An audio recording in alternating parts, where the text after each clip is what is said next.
That's on my end. I thought the music was still playing, so that's why I was quiet.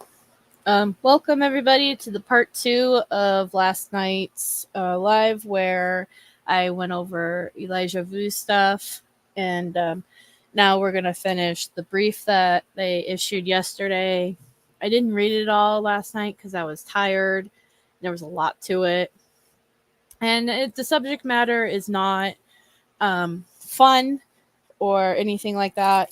It's very triggering, and it's really the evidence that they are uncovering has been really disgusting, as far as what Elijah went through in his final, I'd say, last 6 months of his life. The amount of abuse, and not only just like physical abuse, but a lot of emotional, verbal, mental abuse that he was subjected to. It's just really heartbreaking to know that a 3-year-old went through this.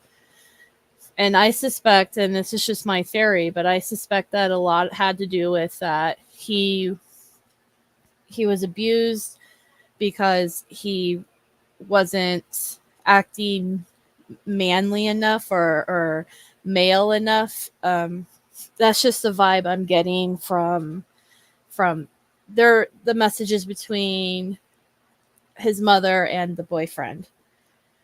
That's just my personal opinion. I don't know if that's true. I don't know if that's an angle they're going to be going for, but it just seems very, very likely. I think that's probably. So if I put it like that, would that be better? I can do it like that. Okay. Let me see. I feel like, and I apologize for the dogs barking. They're playing. All right, let me do something real quick.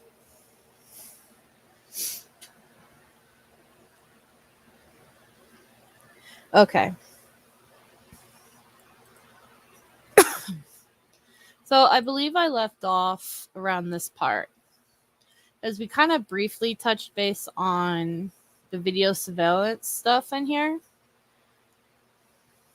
But I'm also more interested, because this has been a more recent development that they haven't really talked about a lot, is about how they found Elijah and the human remains. On September 7th, Witness 4 and Witness 5 contacted law enforcement after observing bones while walking in a wooded area near Christie Bob Lane in Manitowoc County. A human cranium was observed on the surface, with several other bones resting nearby. There appeared to be a sand or gravel mixture near the area where the remains were found that appeared to be foreign to the existing terrain. That's interesting. Dr. Jordan Karsten, a biological anthropologist, arrived on the scene and identified the skeleton remains as human. Certain tooth pieces and hairs with root material were subsequently tested at the Wisconsin State Crime Laboratory, and analyst Erica Stocks reports that the cutting of apparent root portion of several hairs developed a profile consistent with Elijah. The probability of randomly selecting the observed profile from a population of unrelated individuals is not more frequent than 1 in 1 quadrillion. Analysts, so that means it's definitely Elijah. Sorry.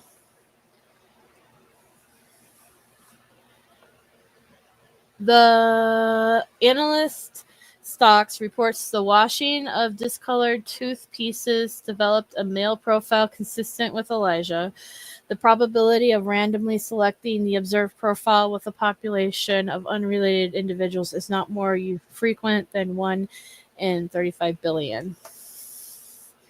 Christie Bob Lane is a gravel road located in the wooded area of Manitowoc.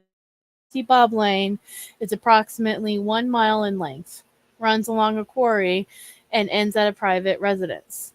Through investigation, law enforcement confirmed that Vang was familiar with Christy Bob Lane as he had been present at the residence on Christy Bob Lane in September 2023. I'm going to pause there and just for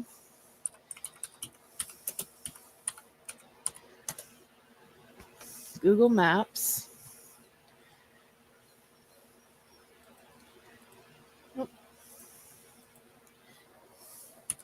Christy Bob Lane, Two Rivers.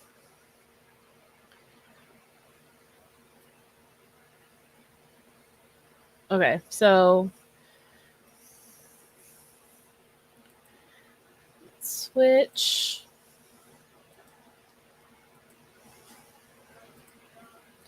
So here's Christy Bob Lane. And like they said, it starts here. And then you turn in. And it goes all the way to the end here where, like they said, there's a private residence there.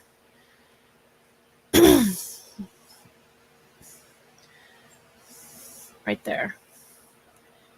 So the only reason why they say Vang knows about this road is because he's been to this house. Oh, this is the West Twin River. Just for shits and giggles, I think Pete lives more inland. Okay, yeah.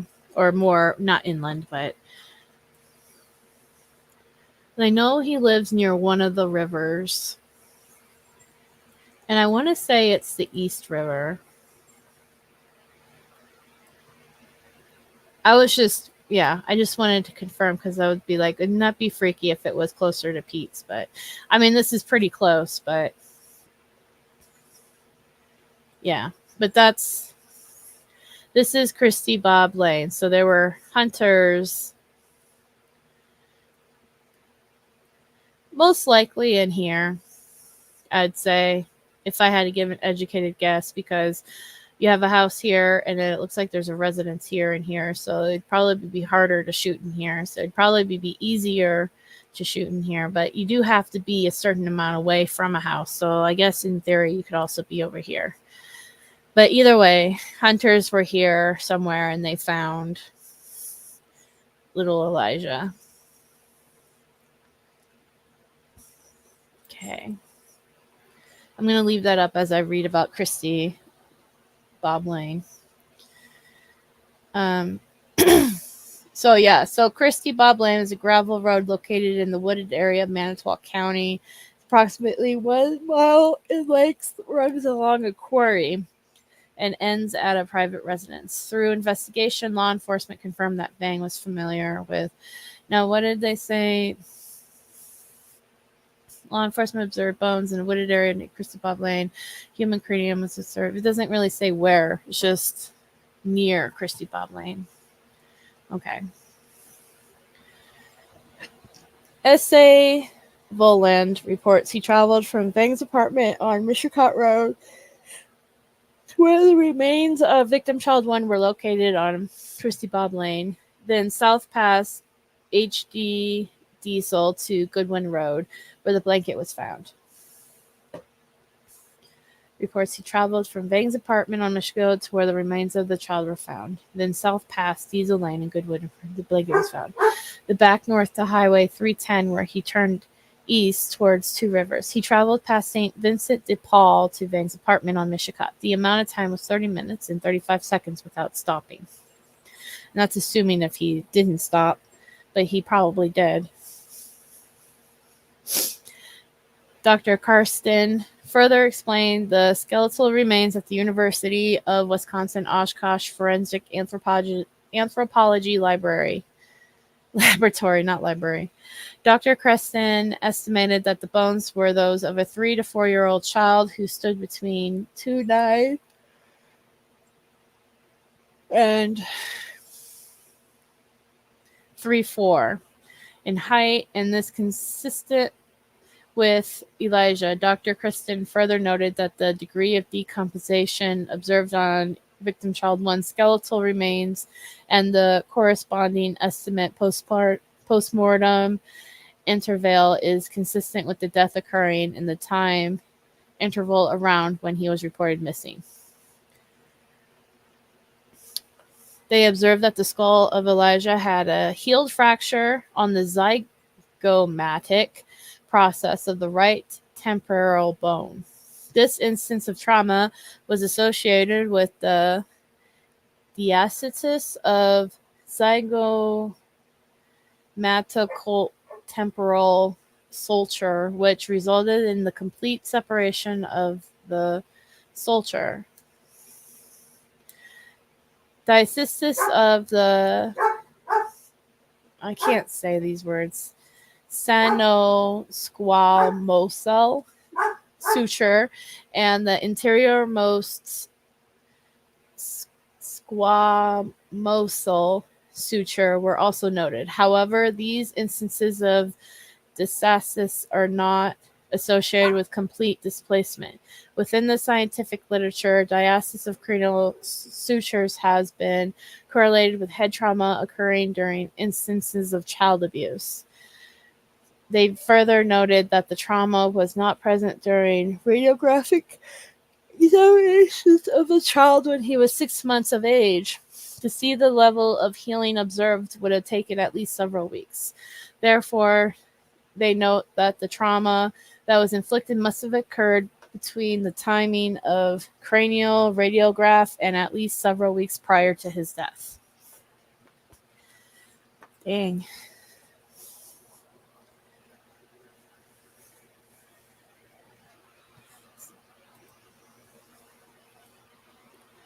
Let's see.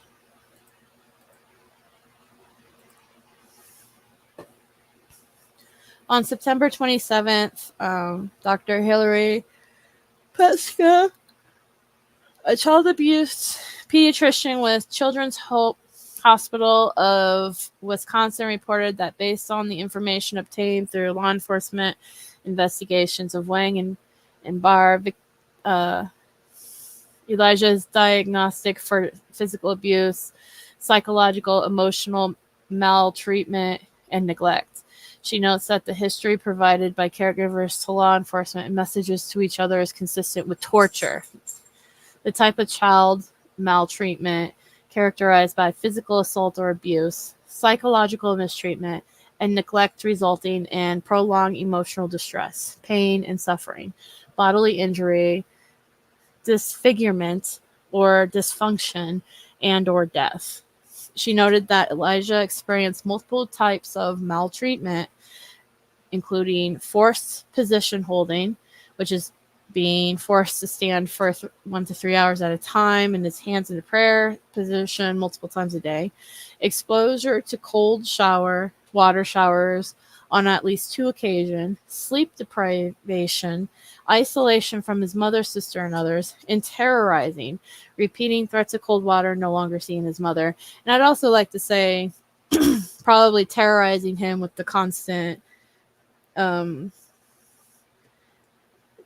no, I guess that was it. Yeah. I was going to say something about the mother, but she further indicated that Elijah's presentation was consistent with supervisory neglect and physical neglect. She explains that supervisory neglect includes young children left without supervision or left in the care of children who lack the judgment and maturity to safely and appropriately react to an emergency. She also reported that changing a diaper once a day would not be considered appropriate care and could cause discomfort, distress, and increase the risk of preventable infections. Yeah, so she's saying that when they were left in the hotel, or when they left him alone at the apartment, when they went to the bar and the convenience store, that still would have been considered, even if the 15-year-old was there, it wouldn't have been considered adequate care because the 15-year-old was limited because of his autism. So she indicates that Elijah experienced psychological, emotional maltreatment. Dr. Petska explained that caregiver behaviors which are considered to be psychological or emotional maltreatment include deprivation, ignoring, isolating, spurring, and terrorizing, all the things that he was doing. Deprivation includes preventing the child from meeting basic needs such as sleep. Ignoring is failing to respond to a child's need for stimulation, nutrients, encouragement, and protection. In this case, Elijah was not allowed to play with toys, which a child needs to learn and develop normally, and was repeatedly subject to an environment where he was maltreated. Elijah was also isolated for having normal social interactions with other children and adults. Elijah was spurned and belittled by repeatedly saying, implying, and making him say he was not a good boy. Elijah was also terrorized when threatening with extreme punishments or creating a climate of terror by playing on his fears. She explained that psychological and emotional maltreatment damages a child and significantly increases the risk of adverse health, mental health, and emotional outcomes due to the direct and indirect effects of the maltreatment on the child's physical, psychological, cognitive, and emotional development. She also reviewed the cell phone image taken by Barr on February 14th. This is the one where he had a blindfold and he had bruises. Dr. Petska notes that the areas of discoloration, particularly those on the Elijah's neck and elbow, raised concern for bruising suggestive of fingertip contusions.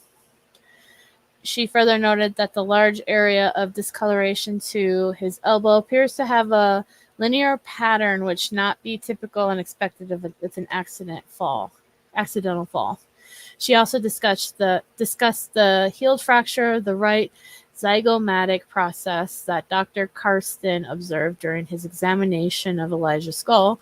Dr. Petska indicated that the facial bone fractures are typically caused by blunt force trauma or crush and would be expected to be extremely painful. Well, yeah.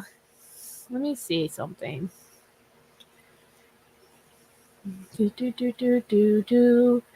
Let's go up here. Fracture on the zygomatic process of the right I wish I could highlight or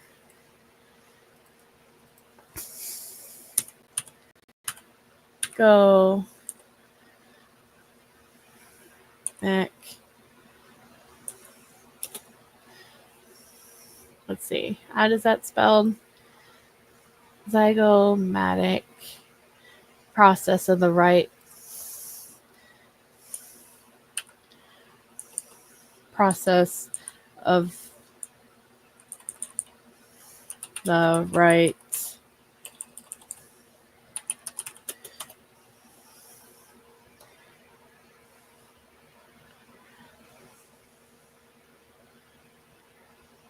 patient, lower part of the temporal bone, forms the cheekbone and protects the eye. Okay, see? I get you now. So it is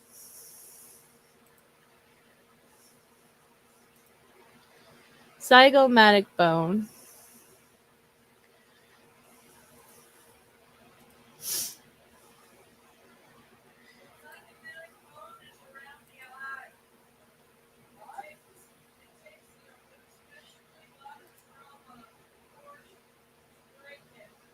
Hey, Kelly.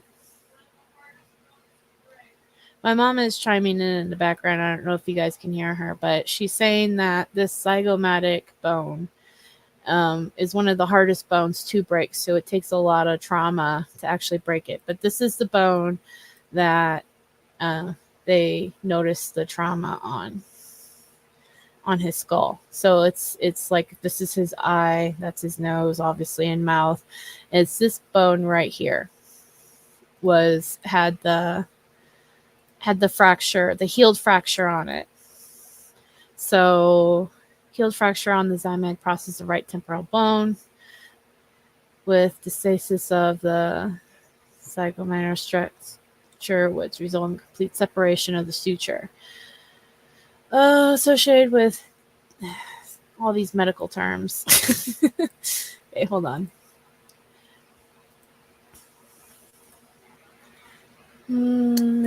DASTAIASIS.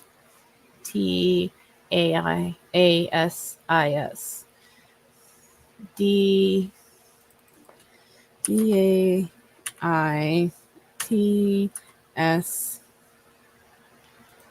DAD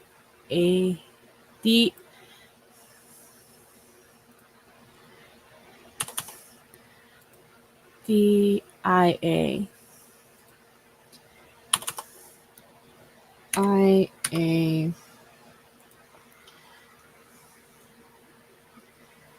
ST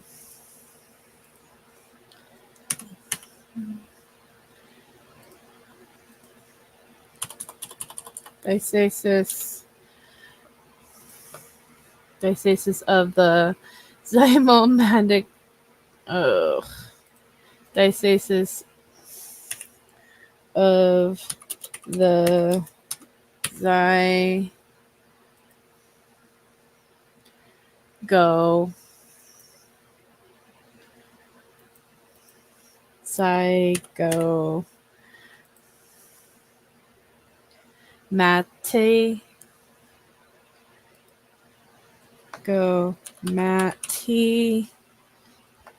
does that come up with something?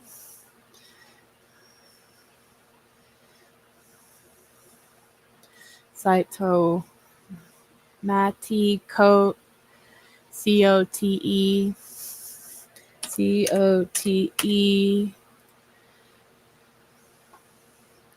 MPO PORAL.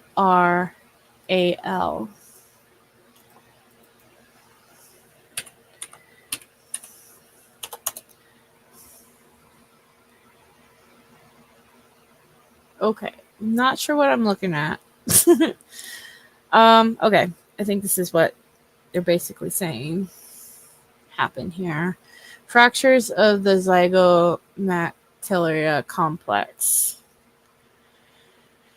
And all right, so let's see. Hey, Shuri, welcome.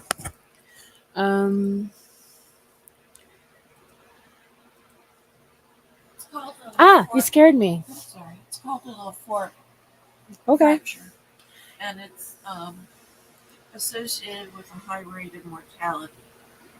Okay, thank you. Ow. My mom scared me. Had too much caffeine. Okay, so the bone that's highlighted is that bone.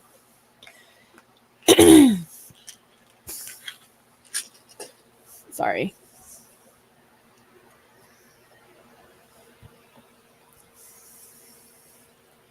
And then there was a picture here. So here's the bones again. And then this is the ligament of Lockwood right here. And then so basically he got this broken.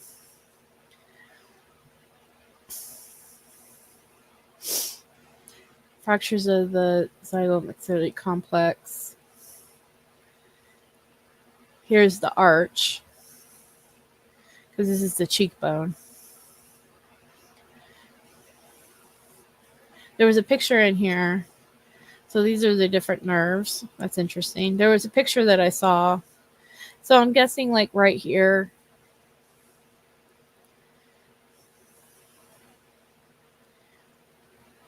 And then, yeah, so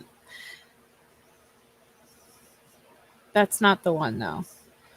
Because these are different fractures. So I think it was more up here that they're saying that it fractured. Isolated arch, combined arch. Type 1, no displacement. Type 2, bones in contact. Type 3. Type 4. So whatever it was probably type 1 fracture. Class 1, Class 2, Class 3. But yeah, basically, I think you guys get the drift. These poor people. It looks so painful, too. Yeah. Yeah. Where's the picture that I saw, though? Like, there was, like, a really good picture that I feel like I just don't want to show things that might make people squirm. So, like, it doesn't bother me, but so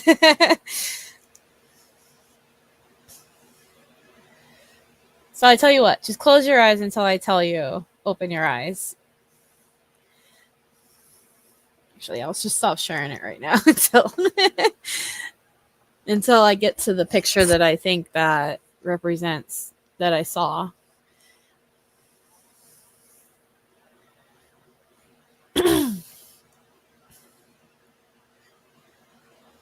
One of the most fascinating, this is like a side conversation because I keep scrolling. One of the most fascinating things to me about the anatomy is the surgery aspect of it and all that kind of stuff.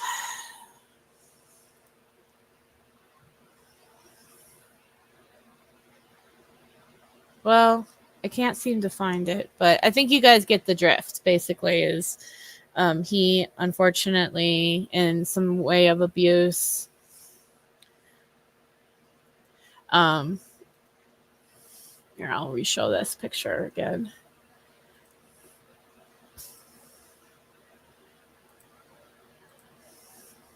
Had this bone fractured somehow, and that was in the process of healing. So this was before his death. So this was it, like he said, it could have been after he had that x-ray or radiology. What did they say it was? No, so the trauma was inflicted must have occurred between the timing of the cranial radiograph and at least several weeks prior to his death. So, yeah.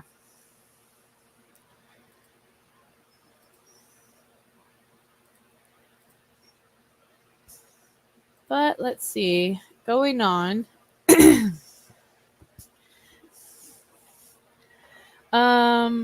Here's the image. Dr. Petska also discussed the healed fracture of the right somatic process that Dr. Karsten observed during his examination of Elijah's skull. She indicated that the facial bone fractures are typical caused by blunt force trauma or crush that would be expected to be extremely painful. Also, I just want to note that since it was probably right here, that means there was probably fists to the face. Unfortunately, like to the eye or whatever, like a grown man possibly taking a fist to his face, which is, again, I can't emphasize this enough that he was 3 years old, like a 3-year-old as part of this kid's punishment.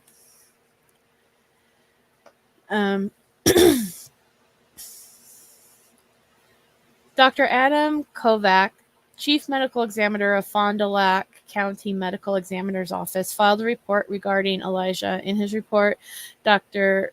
Kovac indicates that the cause of death was homicide by unspecific means. He further noted that a forensic anthropological analysis of Elijah's skull was performed by Dr. Jordan Karsten, and he noted that Karsten's report identified a healed fracture of the right zygomatic process, the cheekbone, which was estimated to be at least a few weeks old. The healed fracture was associated with an adjacent suture line, disastis. Dr. Kovac noted that disastis in this context means separation and previously fused structure lines and indicate trauma. So I was right. So basically he had a type 1 or whatever where it was a fracture, but it wasn't separated. So when it was healing, it healed back together and it left like a heel mark where you can tell there's a fracture on it. So he didn't have any loose bones wiggling around. It was just a fracture, a small fracture probably. And I would guess it was probably like right here. I doubt it would be back here, to be honest with you. Because like I said, I have a feeling that he received a couple of punches to the face, which is incredibly sad. The fractures of the type seen in the right somatic process can be consistent with physical abuse. It should be noted that the bones of children are more elastic than adult bones are and will bend much more than they break. As such, they require more relative force to fracture. That's what my mom was saying too, is that it's an extremely hard bone to break, and especially for a child. So to do it would take a lot of force. And I don't know, like, if you guys ever looked into like that kind of stuff, like as far as like how much force is behind like a human punch and how much force is behind a human kick, and it can be a lot. And but when you come with children, especially the younger they are, like he said, the bones are a little bit more flexible, so it takes a little bit more to actually. So hey Carol, welcome. Punching anyone, much less. I know, Sheree, it's awful. This whole case is just awful. Repeater, your complaint is informed by the records of the Federal Bureau of Prisons and Public Access to Court Electronic Records, an online database of federal court records, which are presumed truthful and reliable as they are kept in normal and ordinary course of business, that Jesse Vang was convicted of felony conspiracy to distribute methamphetamine on November 28, 2017, in the United States District Court, District of Minnesota. Vang was sentenced to 72 months imprisonment to commence on January 4th, 2018, which time is excluded from the contribution of the 5-year period under section blah, blah, blah. He was released from custody on February 2nd, 2022. Said conviction remains of records and unreversed, making the defendant a repeat pursuer according to Wisconsin statutes.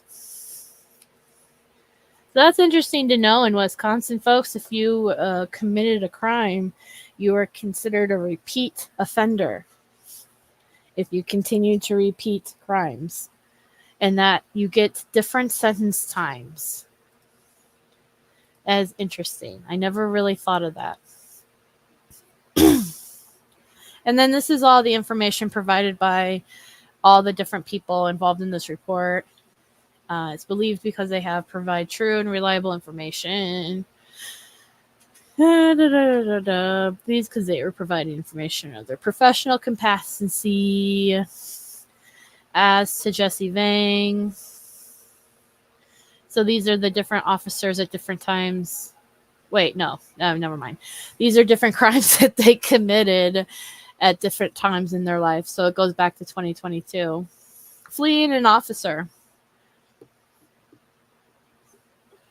Battery by prisoner. So she beat up a inmate.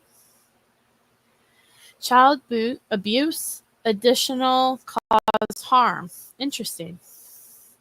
So she's already got child abuse charges on her. Manufacture, deliver a cocaine, possess cocaine, resisting officer, habitual, liar, maybe, I don't know. Process or possesses cocaine second and subsequent offender, resisting arrest, obstructing officer, felony, bail jump, habitual, disorderly conduct, conspiracy to distribute methamphetamine. So Jesse's a real winner here. I'm glad she got with him, right? Because he obviously, great to be. Send your kid alone with somebody who has child abuse charges on them. Intentionally cause child abuse.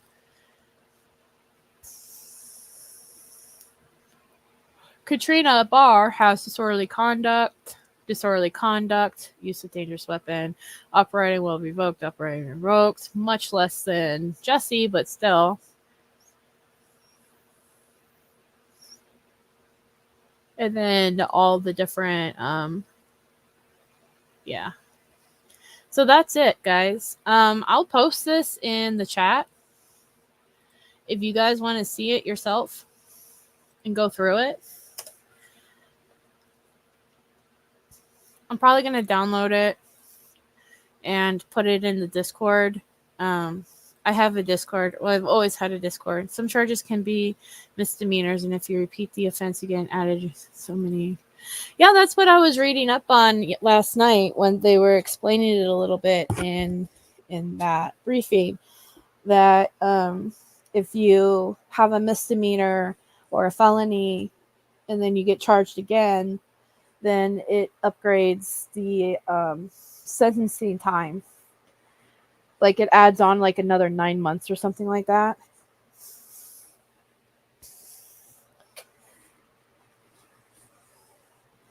After so many, it goes to felony, though. Yeah, I mean, I have a feeling. So Jesse is being charged basically with life in prison. Hey, no worries, Robin. Welcome. So Jesse is being charged with. I'll read this again, because if you guys didn't watch the other night's live, he's being charged with physical abuse of a child that caused death, hiding a corpse, obstructing an officer, and then Katrina is being charged with chronic neglect of the child, neglecting a child specified harm did not occur and child has a disability.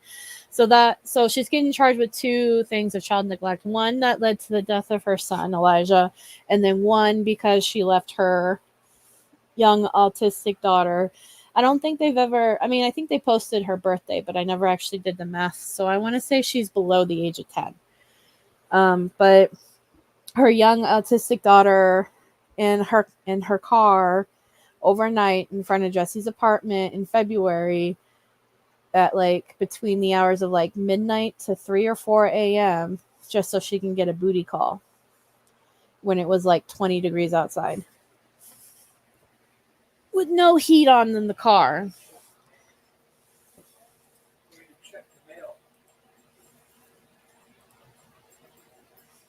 So, and then she's also being charged with obstructing an officer, 2 counts of obstructing an officer. So her thing, I think it said that she can probably get up to, well, let's see, 60 years for the cause of the neglect of a child cause of death, plus 3 years for the neglect of the other child, plus 9 months times 2 for obstructing an officer.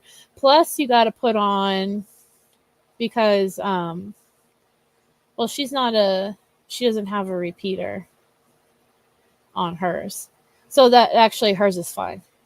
But Jesse's supposed to get life imprisonment for the physical abuse of a child that resulted in death. Hiding a corpse is the term of imprisonment underlying may be increased, but not more than 2 years if the prior convictions were misdemeanors, by no more than 6 years or prior conviction was for a felony. So I'm guessing like what, a couple of years for that, but it doesn't matter because he's got life if he gets convicted. Obstructing an officer is another 2 years added. I mean, it's like a drop in the bucket for a life sentence, right? So, yeah, either way, Jesse's pretty much going to prison for life. And I can't imagine Katrina also not going to prison for a very long time. If charged. Like the news lady and like I always say everywhere I go, they're innocent until proven guilty. They should have a fair chance at a trial. And, if the state does an adequate job with the evidence and all that and presenting it well, then hopefully justice can be served. If you go to a store and steal, you get a misdemeanor ticket. If you do it again, you get an added repeater. After a couple of them add, the charges become felony theft. Interesting. I'm not sure if other states are like that, but that's actually really interesting, Kelly. I guess they figured if you don't learn the first few times that what you're doing is bad, then, you know, yeah. But that's pretty much the update with Elijah. Let's see. There was a news thing I thought to play last night, but I didn't get to it. So maybe I'll do it now.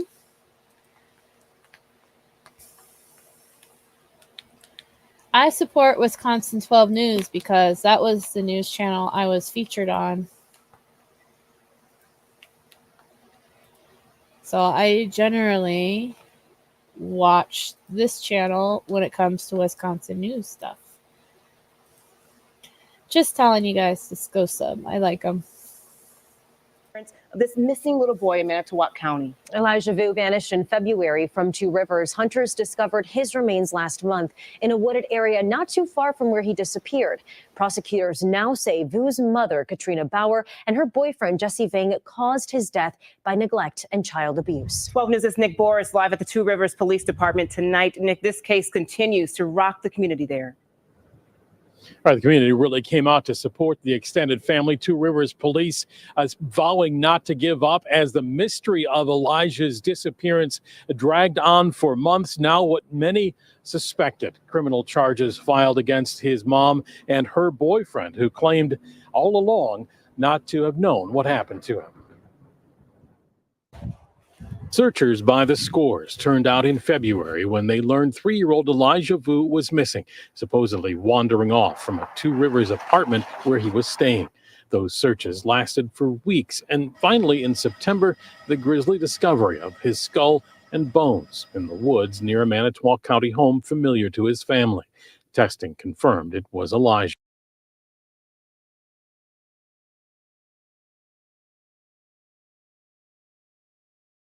Hold on, I want to see something here. So it looks like this might be what they're covering up, might be Elijah. And we've got the road here. We've got an intersection here. So I'm wondering,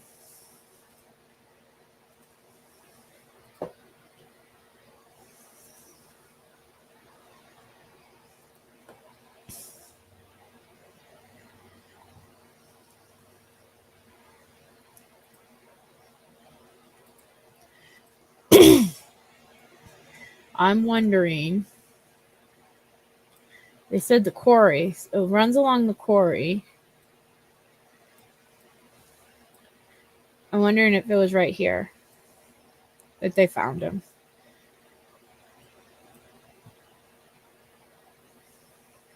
I wonder if I can get in there. No, probably not. It all depends on where the... Ah! Here. Oh. Thank you. It's heavy. Thank you. What is it? It's clothes. Clothes now. Yeah.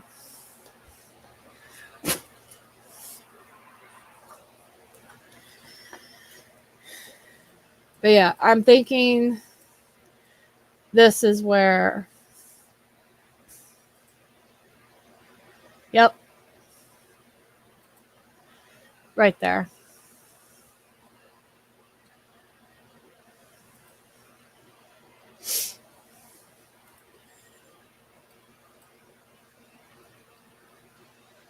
I think so. Because it looks light right there. And then, yep.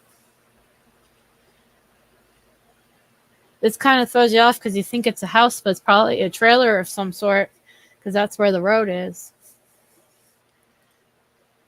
And then you've got kind of like this clearing up here, which you can kind of see, right? You can see right up here. Like you got this clearing part right here,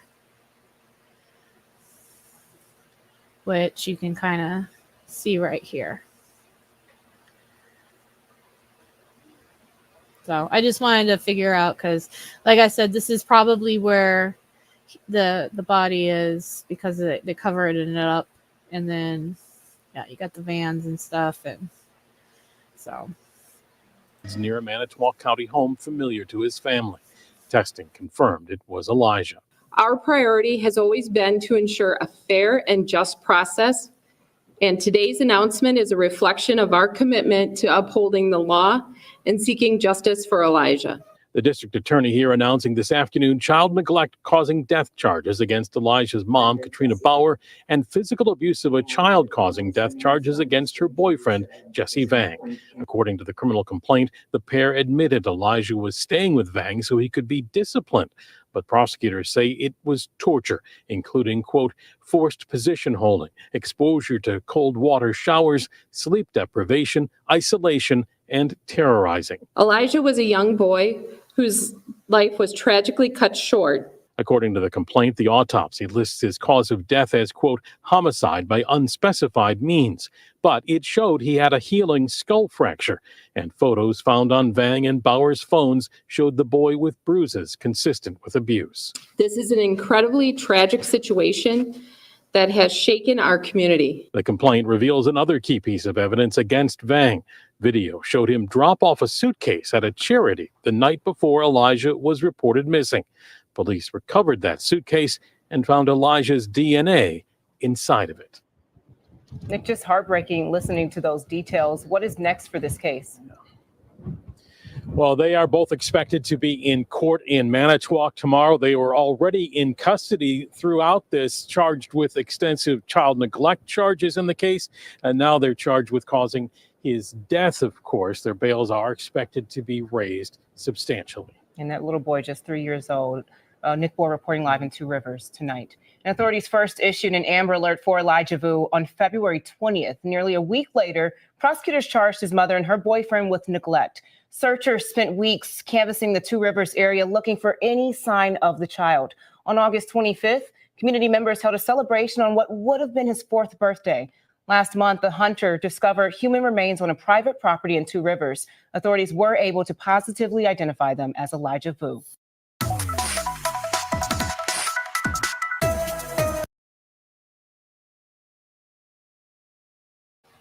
I think I don't know if they indicated if he was buried or not. They didn't specify. They just said that 2 woodsmen was able to came across his skull, and then like a few feet away his some bones. They didn't mention like how like decomposed or how they were structured or if they were like scattered looking. I would imagine though, like not to get too gruesome, but I would imagine though that an animal did get to him. Unfortunately, that's just the reality of what happens in the wild. I mean, with that particular area is very rural.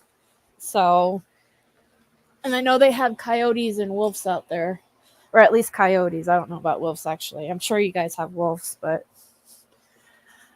you got bears, all sorts of different predator and scavenger animals. So, unfortunately, I think that's, yeah, like I said, they didn't mention though, like how he found the body, just that they found like the skull and then bones. So we don't know. I mean, he came across the skull, but we don't know if he was buried and then an animal dug him up. We don't know. But yeah. I want to actually see. Here we go. 6 hours ago. Let's watch together. As everyone knows, we have 2 significant cases that we will be hearing. I'll just remind everyone of courtroom protocols. Please keep any reactions to anything that is said, particularly I think the DA might have that information. Do not react, and we'll do the best we can to keep these matters moving along. I will at the end indicate the initial appearances, but for those of you that want that information, those will be next Monday. That is October 21st. They're in branch 4 at 1 o'clock with the regular. Well, actually, that's a half hour early, so that was why they told me that. Okay. Now let me make sure, yes, that's the information that I will be reading off the sheet later. Okay, I don't know, Ms. Fay, will you be representing them for today's purposes? I will be representing Mr. Bain. And who is representing Ms. Bauer? Okay, I don't see that Ms. Gratz is in or anyone else responding. Well, one step at a time then. Also, anyone who's appearing on the Zoom that is not part of a bail hearing, not necessarily these two, but any bail hearing, you can just watch on the live stream. And then we don't have to see names or know who's there. All right, we are ready to proceed then. Our first matter is that of Jesse Vang. This is an initial bail hearing regarding 24 CF 692. The charges in the matter are obstructing, hiding a corpse, and physical abuse of a child, repeated acts causing death. Ms. Fay, since you're handling this one, go ahead, please. Commissioner, he would have his address and phone number be the information at the Manitowoc Jail, date of birth 11/4/1984. All right.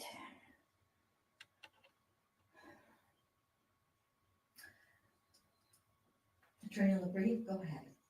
Commissioner, the state is asking for a $500,000 cash bail.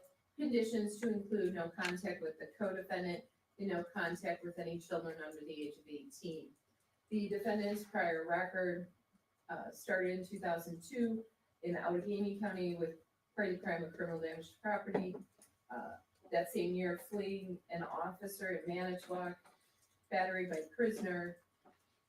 There was a child abuse in Allegheny County, delivery of cocaine in Winnebago County in 2005, possession of cocaine in 04 and 06, resisting, obstructing in 07 out of Allegheny County, a felony bail jumping in 2009 in Allegheny, disorderly conduct, and then more recently in 2017 in federal court, he had conspiracy to distribute methamphetamine, where he was incarcerated for a period of time and was released in 2022.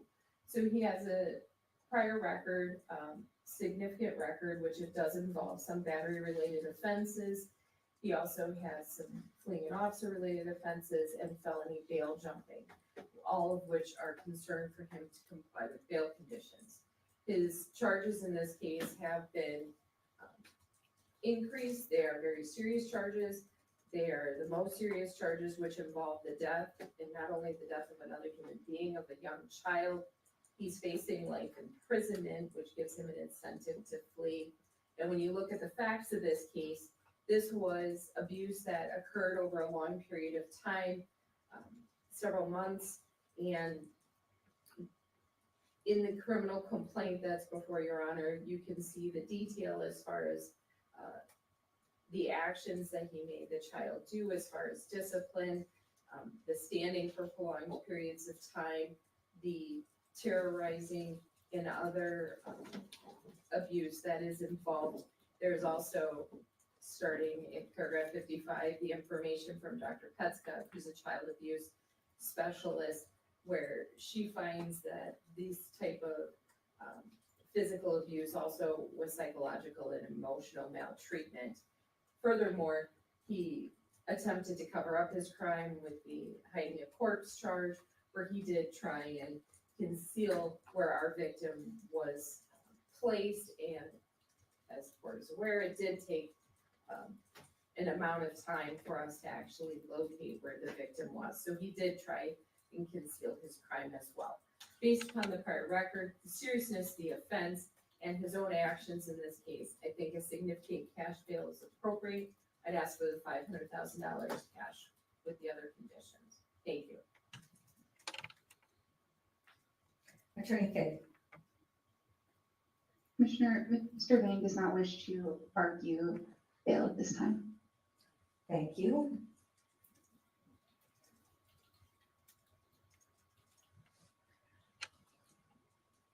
All right. I appreciate that. The seriousness of this is beyond discussion. I should note, though, that Mr. Vang has been unable to post the cash previously set and remind the community that bail is not punishment. Bail is to assure his appearances. Despite the weight of the evidence, he is presumed innocent until proven guilty, and the district attorney's office will have to meet their burden. Most of you in the media have seen the complaint. I have read the complaint. We will get to those stages as time goes on. I am going to grant the request and set the $500,000 cash as requested with the conditions: no contact with the co-defendant. We specifically will indicate her name. It's Katrina Bauer. No contact with any person under the age of 18. And his initial appearance, as I noted earlier, will then be on Monday. That is October 21st at 1 p.m. in the courtroom for branch 4, which is the one down the hall. Mr. Vang, you do have the right to be represented by a lawyer. Failure to appear, a warrant would be issued. I realize that might seem unnecessary to say, but I like to stay on my speech, make sure I say everything, so that is your right and your obligation. Compliance with the bond conditions is also required, or additional charges could be issued. With that, we are adjourned. Mr. Vang, you may leave the room. They'll bring in Ms. Bauer, I believe, so that's going to take a couple of minutes to switch over.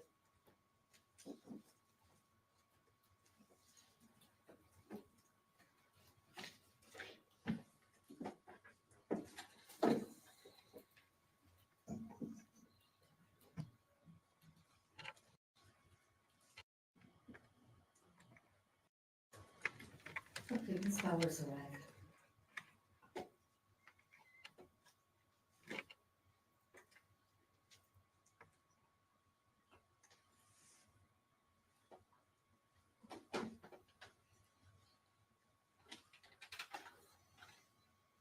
Okay. All right, our next individual then is Katrina Bauer, here for a bail hearing regarding 24 CF 693. I will note that attorney, please correct me if I'm wrong, it is Amanda Gratz. Amber Gratz. Amber Gratz. Okay, well, I tried without looking it up. And even though she's in the situation that we are all probably too aware of, basic information first: date of birth, address, phone number that you want used. Anything before we hear from the DA? What's listed in the criminal complaint? Okay. I guess we'll leave that as is. We'll just verify the date of birth is December 9th, 1992. The jail is the current location, although she does have a home address that's in the complaint. All right, Attorney O'Brien. Commissioner, the state is asking for a $400,000 cash bail. Conditions to include no contact with the co-defendant, no contact with children under the age of 18.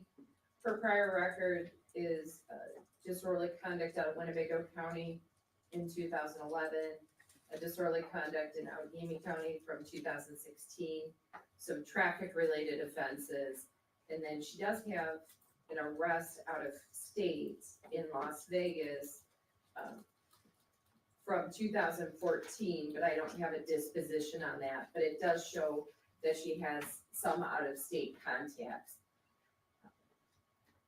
As I had indicated with the co-defendant's bail argument, this is the most serious type of cases here involving the death of a small child.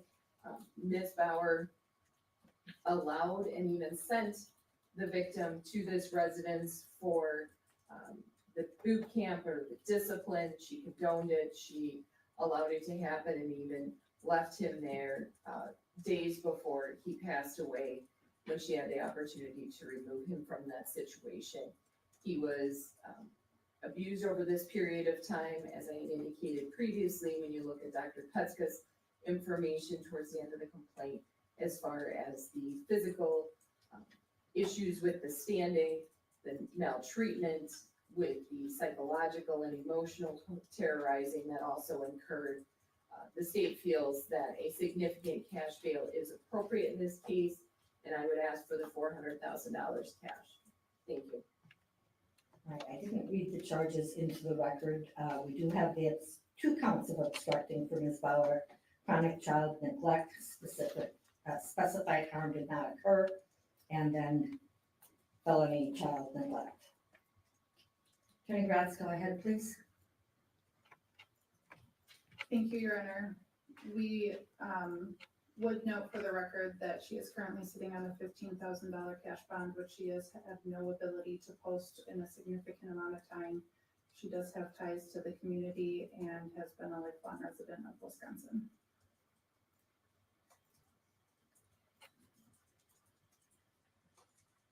All right, well, thank you. And much as I had said from Mr. Vang, the community is encouraged to remember presumed innocence until proven guilty, when the evidence is all heard and a decision is rendered. That is when punishment occurs. This is not that phase of the trial or the proceedings. However, I am aware of that cash bond and her inability to post and the unwillingness of the court to reduce that to date. I don't see that that is likely to change. However, each matter has to be looked, if not in a silo, at least looked at separately and considered. These charges are extremely serious. And recognition of the death of this young child does need to be given. I am going to set the cash bail as $400,000 as requested, with the conditions: strict no contact with Jesse Vang and no contact with any other person under the age of 18, except as permitted for her child. Is that still being allowed for other child? We're working with the other county on that. So do you want an exception now or not? At this point, I would ask for no contact with children under 18, and then we'll work out specific wording regarding that child. All right, I will leave it that way. I know this is going to be something that will be dealt with going forward as well. And I don't. At this point, I would ask for no contact with children under 18, and then we'll work out specific wording regarding that child. All right, I will leave it that way. I know this is going to be something that will be dealt with. I just wanted to rehear that because I was like, wait, did she literally? So the judge asked, how would you like me to word it? And I don't know, like that was just a very confusing conversation. I would imagine she probably wouldn't be able to contact her daughter because there's abuse charges on her for the other child too. So I'm confused by why they have to negotiate something maybe, or talk. Maybe they have a deal they're going to try to make with Katrina. I don't know. Like that was just, it's interesting though, because like I said, you would think because she's being charged with abuse of her other child that they wouldn't want her to contact the other child during all this. So that's just interesting. Going forward as well. And I don't know enough about this other child situation to try to craft anything at this time, so that seems appropriate. All right, so I will make it strictly any child under the age of 18. The initial appearance from Ms. Bauer. As for Mr. Vang is being set for Monday, October 21st, 1 p.m. branch 4. I am sure that with discussion with the jail, you'll be able to figure out exactly whether they're going to be in the room at the same time or not. I would suspect not, but I don't have a a different time set for each of them. Ms. Bauer, failure to appear, a warrant will be issued. Failure to comply with the conditions could result in additional charges. You obviously have the right to be represented by a lawyer. I don't know if that's going to continue with the same lawyer since we've got a different set of charges, but I'm sure that'll all be taken care of. With that, we are adjourned. Thank you. So we're off the record.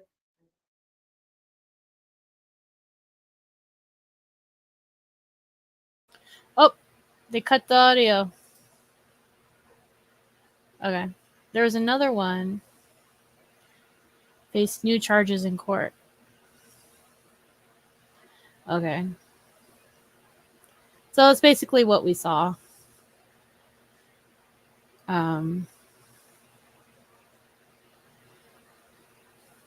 This was 2 hours ago.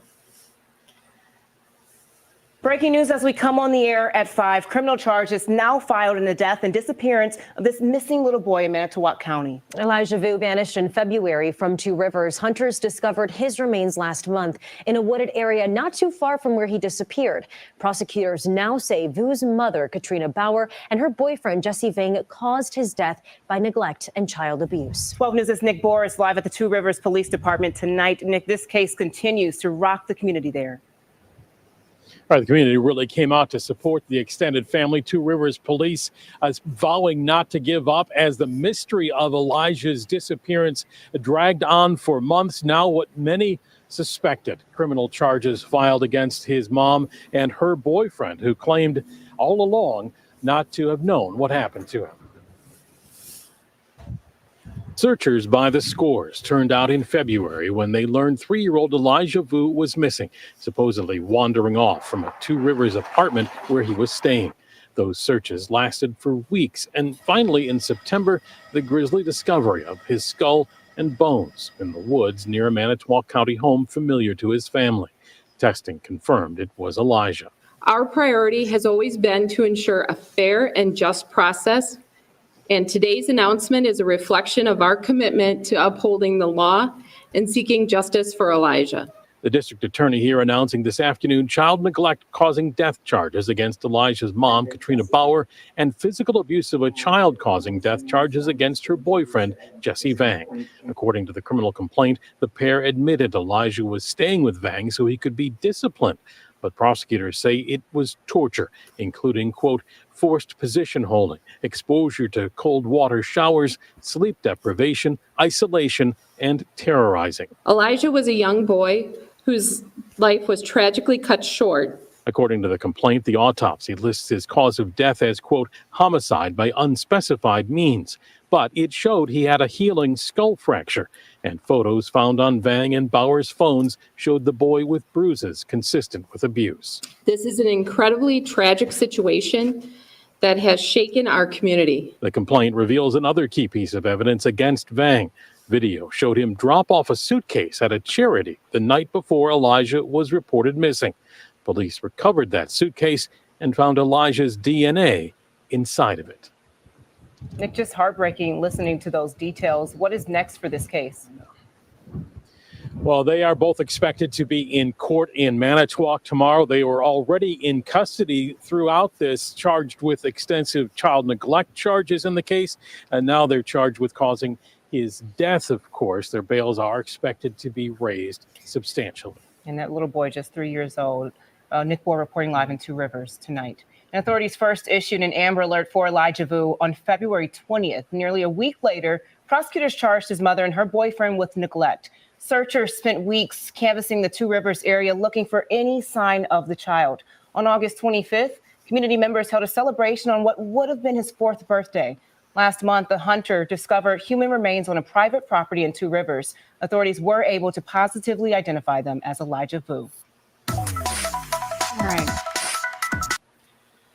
So I think that's pretty much all we know so far with the Elijah Vu stuff, that they're being charged. And I think they said that was today.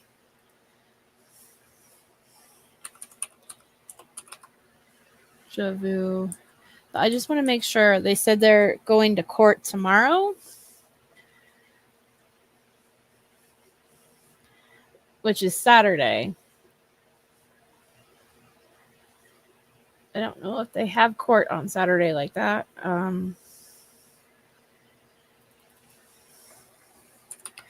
But once I find out more, I'll go live and talk more about it. And, you know, we'll follow the case, and maybe I can find where it's streaming. Like if they're streaming, maybe I'll stream it too. I don't know. So, but, so I just got confirmation on something I wanted to tell you guys. I am going live tomorrow. Brendan's birthday is tomorrow. And so I'm going live, and I will have Pete on. So we'll have like a little birthday stream for him. And if you guys, he should be calling me tomorrow. If you guys want to send me a message, you want to let Brendan know, like a happy birthday message or whatever, you can send them to me, and I'm going to be reading some of them to him. And what, you know, what I can't get to reading to him, I'll send to him through email. So if you guys, you know, want to do that, and I don't care if tomorrow is his birthday, we're still in his birthday month. So if you haven't sent him a birthday card yet, please, please, please, please do. Please send him a birthday card. Let me see. Here we go. Yeah, so here's his address.